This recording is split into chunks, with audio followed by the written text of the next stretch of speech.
On one ordinary night in Abuja, the most feared man in Nigeria stopped breathing, and nothing was ever the same again.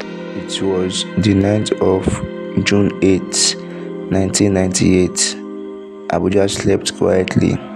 The streets were calm. There were no protests, no gunshots, no warning signs. Yet, behind the high walls of power, history was about to change. Inside the presidential villa, General Sani Abacha, Nigeria's military ruler, the man many believe controlled life and death, collapsed. By morning, he was gone. Sani Abacha was not just a ruler, he was fear itself. He came to power in 1993, seizing control through a military coup. From that moment, Nigeria entered one of its darkest chapters.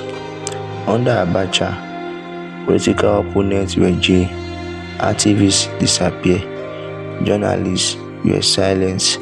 Democracy felt like a forgotten dream. We did not criticize the government openly.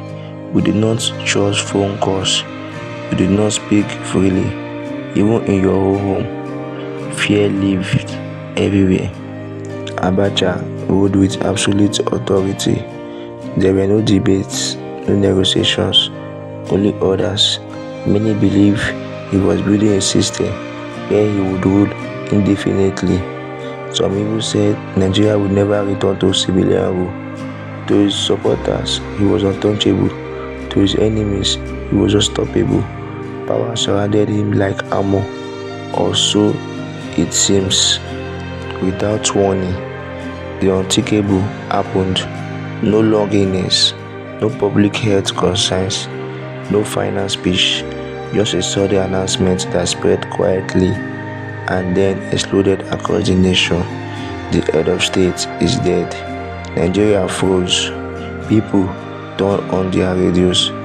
Televisions repeated the same message. Families stared at each other in silence. Was this real? Had fear itself just died? The official explanation came quickly. A heart attack. Simple, clean, final. But Nigerians were not convinced. How does the most powerful man in the country die overnight? Why now? Why so suddenly? Whispers began. Some said poison, others said betrayal from within. Some called it divine judgment.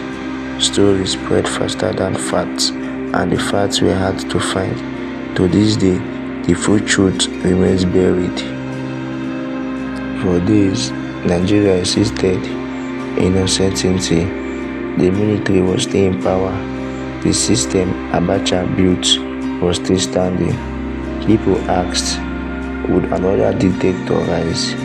Would the military tighten its grip? Would nothing change at all? The fear had not disappeared. It was waiting. On one ordinary night in Abuja, the most feared man in Nigeria stopped breathing, and nothing was ever the same again. Then came the surprise. Power passed to General Abdulsalami Abubakar, and instead of threat, he spoke of change. Political prisoners were released, exiles were invited home, conversations about transition began. For the first time in years, hope returned quietly, carefully. What followed shocked the world. Within months, the military announced a transition plan. Political parties were formed. Elections were scheduled. In 1999, Nigeria returned to civilian rule. After years of silence, the people finally spoke again. The Fourth Republic was born.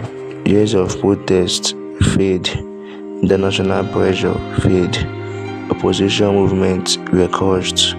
But one moment, one unexpected night, changed everything.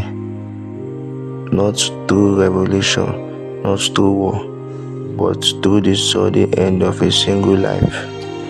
History is cruel in its lessons. It reminds us that power is temporary, Fear is fragile. Control is an illusion. A man can rule a nation, yet fail to control his final moments. Sani Abacha ruled Nigeria with fear, but in the end, fear did not rule time. June 8, 1998 was not just the day a dictator died. It was the night power itself collapsed. This is more than a story. This is our history. Follow for more true Nigeria stories.